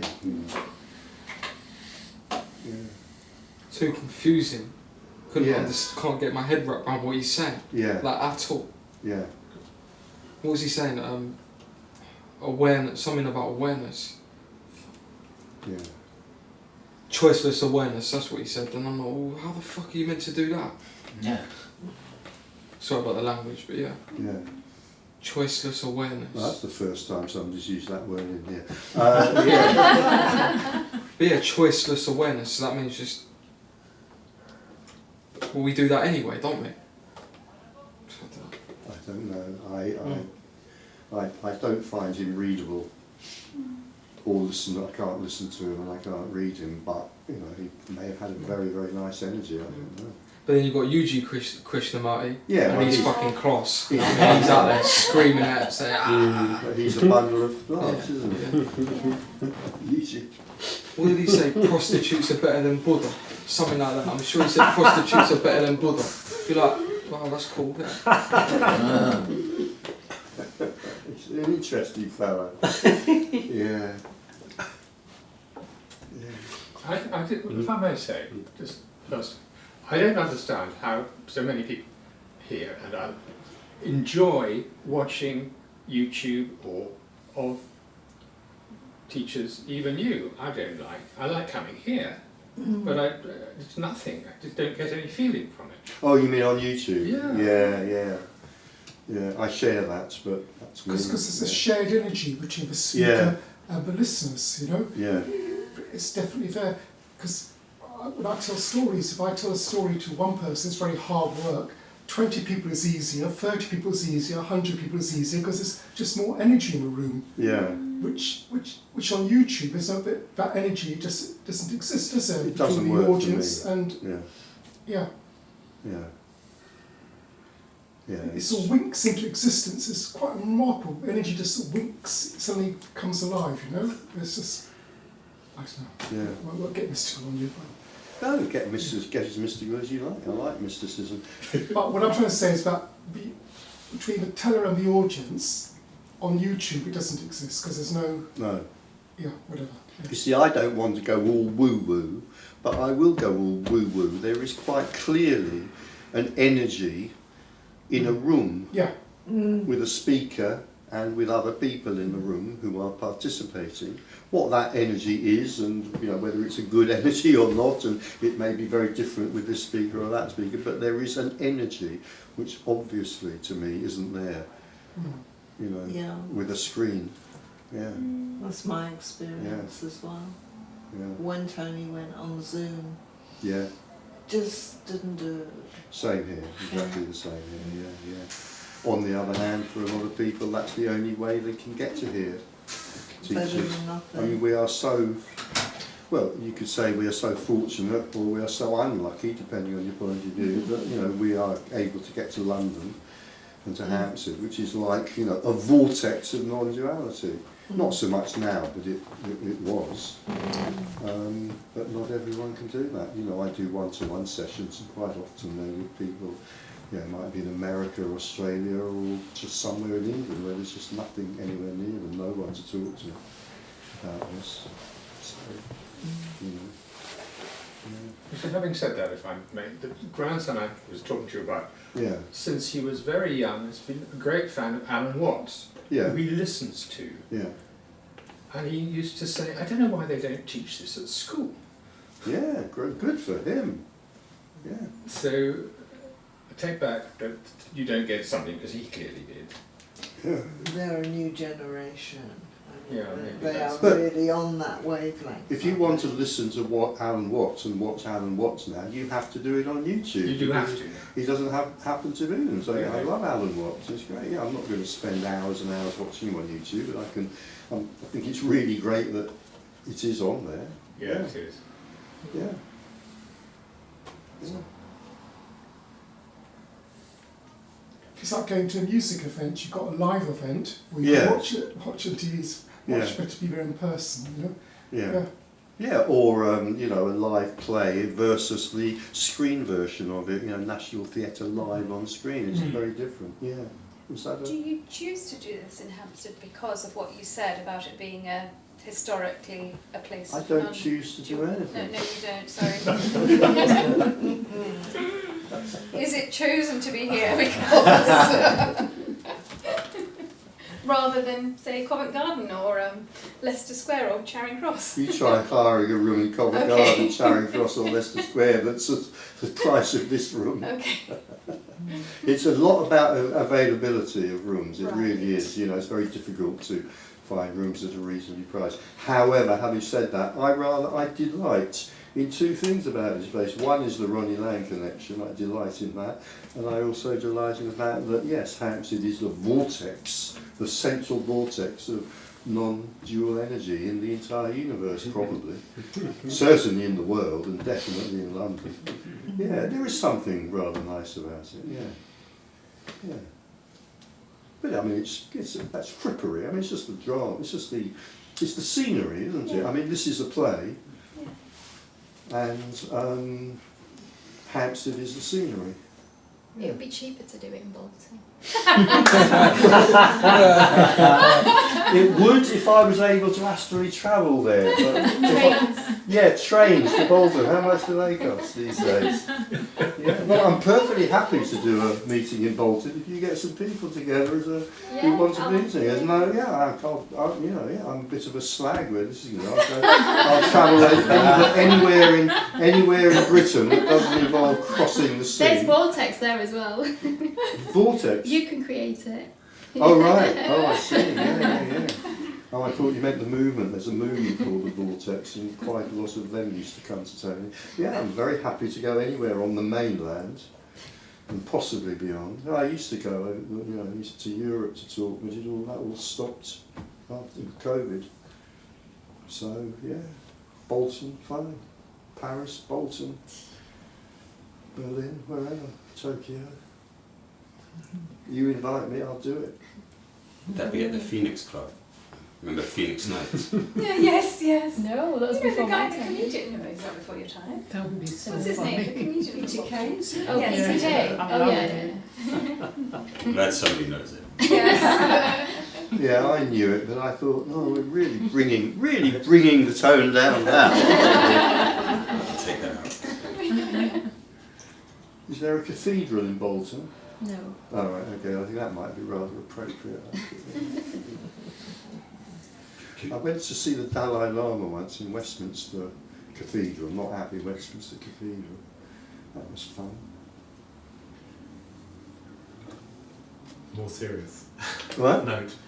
More serious Yeah, note. can I go back to the loss of, to some degree, of motivation? Yeah. I'm not quite sure how to phrase this, but I'm feeling that's not necessarily a good thing. If there are people in the world, finding cures for children's cancer, Yeah. I want them to be motivated. Yeah. I wouldn't want them to be to gain non-duality, and that. Why should they lose that motivation? Well, because we were discussing earlier the sense that people who've had the shift, that there is a loss of motivation. Well, there may be. I mean, there may be. I did say there was maybe a distinct loss of motivation to go to your local Buddhist vihara. I didn't say there might be a loss of motivation to find a cure for cancer. it seemed to be a more general, as it was described, a more general loss of motivation. Yeah. I was sort of thinking, you know, particularly that kind of motivation for seeking. And I mean directly what we might call spiritual seeking. I mean, of course we're all seeking, but spiritual seeking, that might change. There's no particular reason why that. But if can you... I just throw this in? It's one of the very first things that I wrote about this. I had one of the very earliest talks I gave about this. Somebody said, so if this happened for me, it would be terrible because I wouldn't get up and go to work the next morning. I just looked at him and said, do you have a house? And he said, yeah. Do you have a mortgage? Yeah, I have a mortgage. Do you like living in a house? Yeah, I like. Would you rather live in your house than in a ditch? Yeah, I'd rather. Well, in that case, you'll probably get up the next morning and go to work. Why should this make any difference? The discussion was describing the sense that the normal world felt like a game. You know, if the normal world feels like a game after a shift, then that is likely to have a different. You are likely to be differently motivated if you think child cancer is a game rather than something that is real. Well, for the character. Sorry, what's your name? Okay. Simon. So the character Simon, you know, this character Simon lives in this, and for the character, this is real.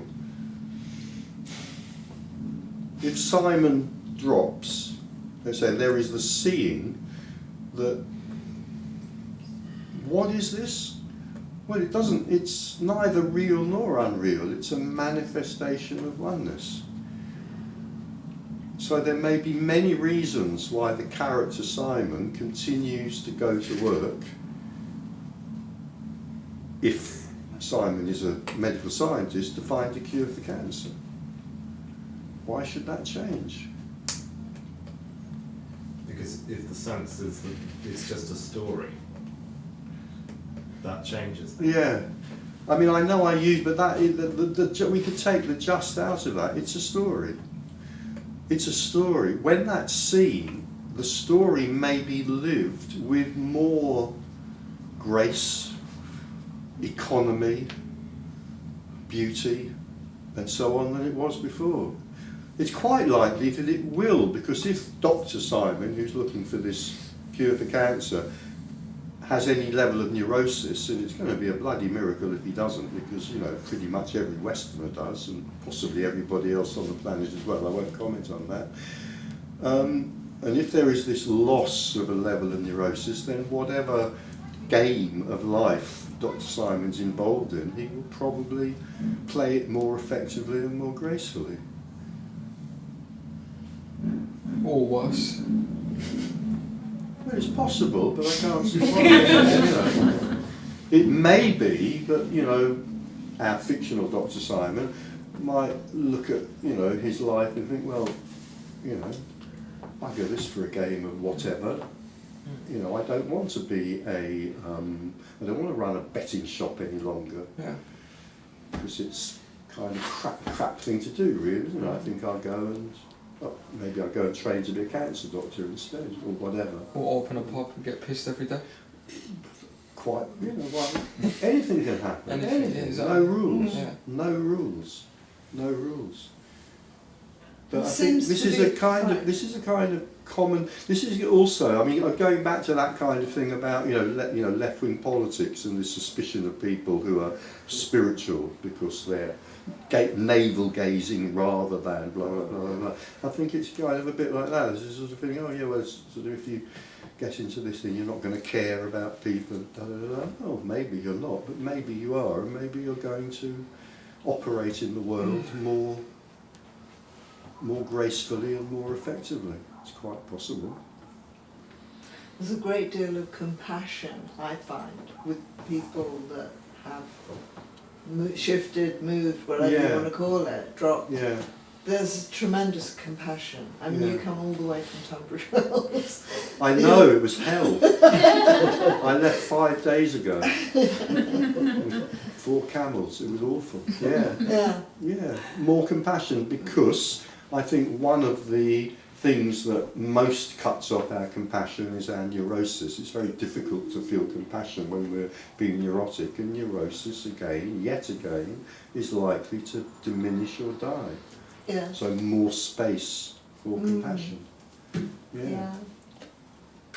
Yeah, you can even feel, I mean, I hate to bring Ronnie back, but his collective consciousness, there's a sort of, you know, I don't know whether you experience this, but there's like a sense of a collective consciousness, a compassion towards humanity. Just something that I feel. What, in him or in general? No, he talked about it. Yeah. He just talked about it. Yeah. The Well, myth of mental illness is, you know, Yeah. well, we're all one. And Yeah. so there's a compassion for your fellow. There being. clearly is. You could say in fact that, you know, empathy. Let's take it back to empathy. Unless you're a psychopath, and if you're a psychopath, you're not going to be in a meeting like this. Seriously, you're not. Maybe a narcissist also is going to have problems with empathy, but except for themselves. But you know, empathy is clearly, if we're not personality disordered, you know, an evolutionary trait. Pretending that there is such a thing as evolution. Well, should we pretend that because it does explain a lot of stuff? Clearly. You know, empathy is really, in fact you could say from that kind of evolutionary story, you know, there is no way we would have evolved into these incredibly complex societies, you know, without a considerable degree of empathy, ability, empathic ability to put ourselves into other people's, you know, we're not the only primates who can experience empathy. There is evidence that other primates can, but clearly we have it in abundance. Yeah.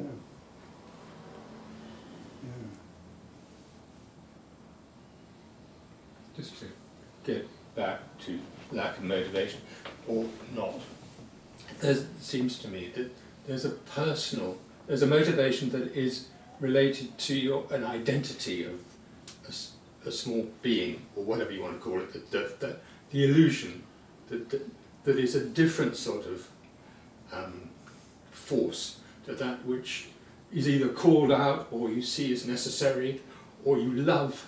It's completely different. Yeah. Completely different type of thing. That's... Yes.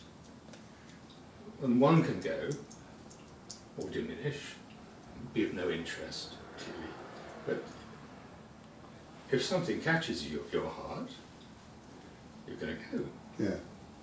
And going back to, you know, when this is seen in its fullness, what is it that's seen? What is seen is that unconditional love. Yes.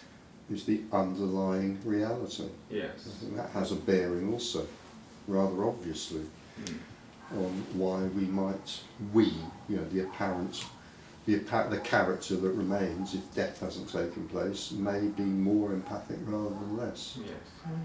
Yeah. Yeah.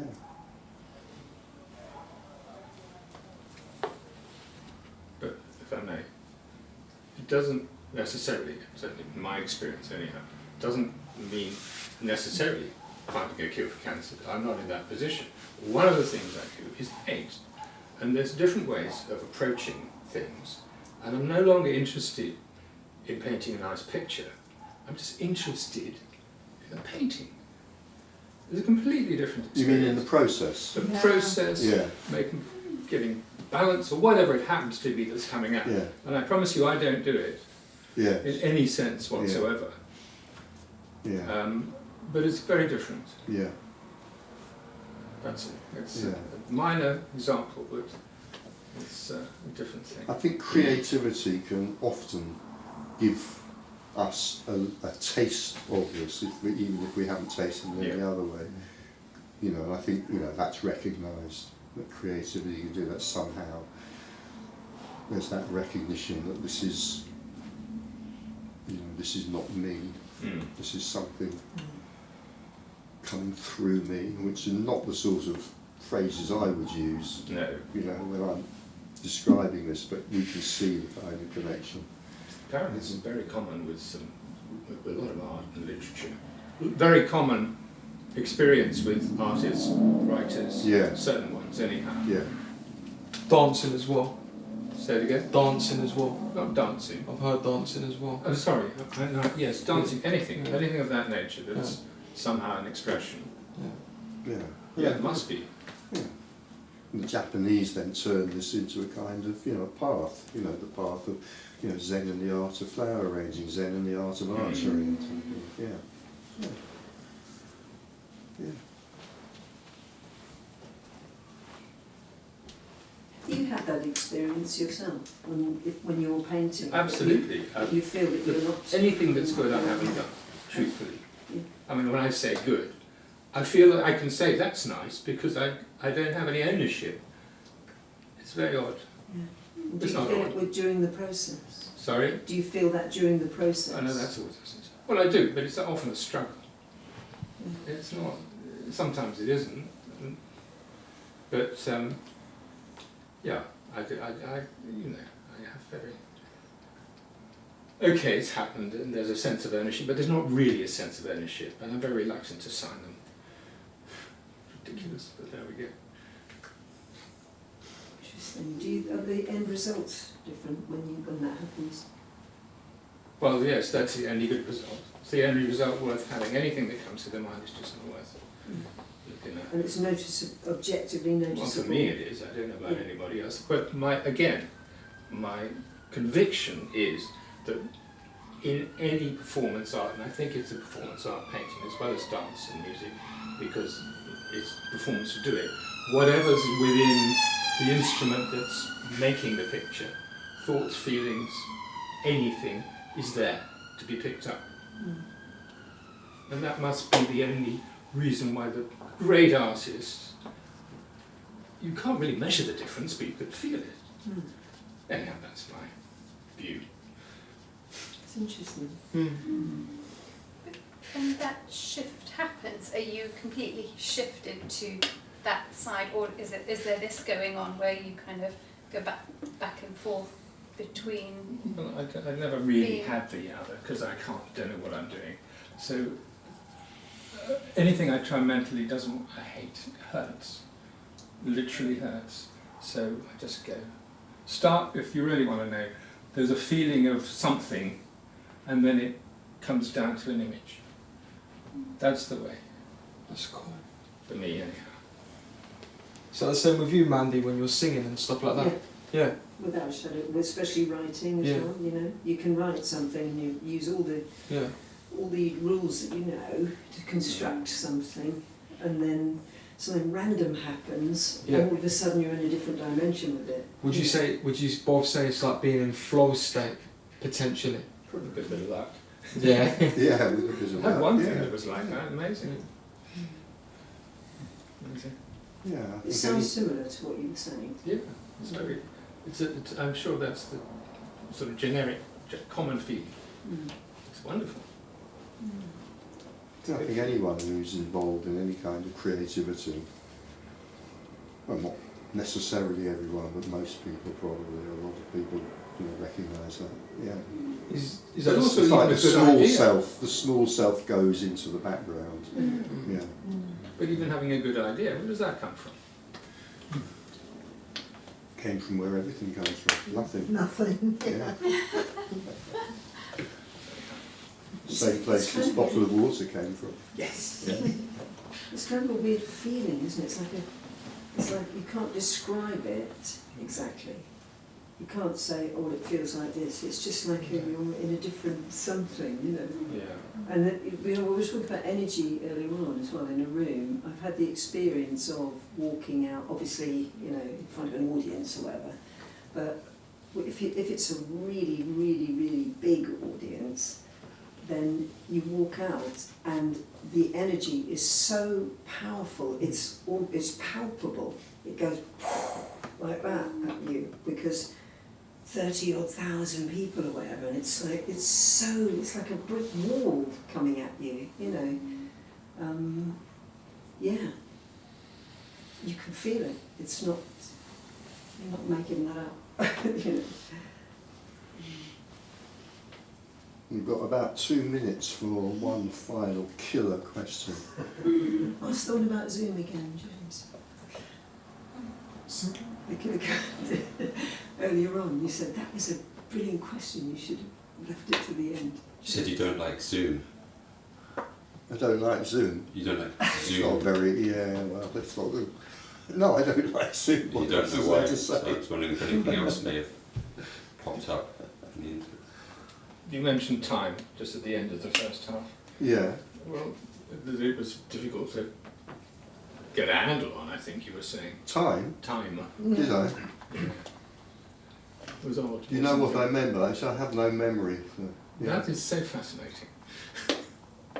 You did Time goes Time. quicker. You said time if it went quicker because it was already a certain time and it was time for the break.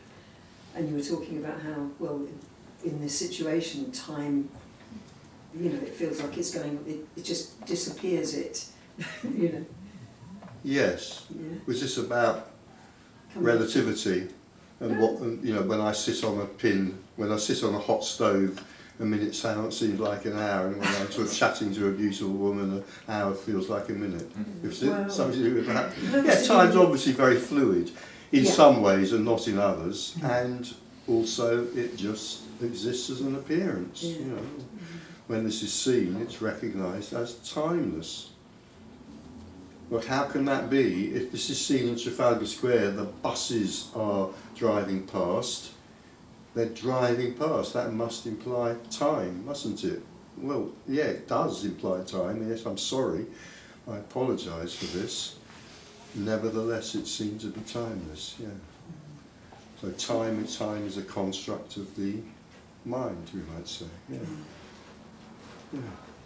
You say it was at the coming up to the break, and it was like everybody was, oh, is it really already that? You know, it seems 5 minutes, and that's, I don't know whether sorry, I don't know your name, the artist. Brian.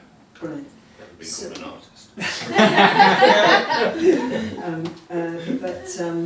If you've had that same experience, one of the things that can happen is that you can look at your watch and 8 hours has gone past. Yeah. And hang on a minute, that was only like about 20 minutes ago that I started that, you know. Yeah, in the Yeah. dream, in this dream, for the Yeah. character, there is clearly clock time. Clearly there is clock time, and it's Yeah. quite difficult to ignore that. Your life would be chaotic, probably, if you ignore that. You know, but in all other senses, in the dream, time is relative, let's say. And it may be seen, and when it may be, I think it will be, when the dream is seen through, it's seen that time is an illusion. It's a mirage. It's not non-existent, it's a mirage. It's not what it seems to be. This is timeless. Yeah. Yeah. I mean, you've probably heard this hundreds of times, you know, myself and many other non-duality speakers may be saying that there is just this. There is just this. What the hell does it mean? Well, it does mean literally what it says, that there is nothing beyond this. And so what I say, I'm running over now, so if you need to leave, leave. I'm sorry about this. But, you know, what it means is, in one sense, it kind of seems ridiculous, you know, because I know there's a past, I've come from it, and there's a future I'm expecting to go to unless there's a sudden heart attack, etc., or whatever. And yet, in another sense, I assert, possibly wrongly, in this particular room, I don't know, that it is absolutely in the realm of the bleeding obvious, that there is just this, there is no time, this is timeless. It's here and it's gone, it's here and it's gone. And it's a bit fanciful, but I will end the afternoon on this metaphor. I've used it before, so I call this the sliver of light in the darkness. Yeah. To those you have to leave, bye-bye. Good to see you. It's a sliver of light in the darkness. And with that we will, bye-bye. See you soon. We will close, as the room is already emptying itself anyway, and we have overrun. So thank you for being here. Thank you.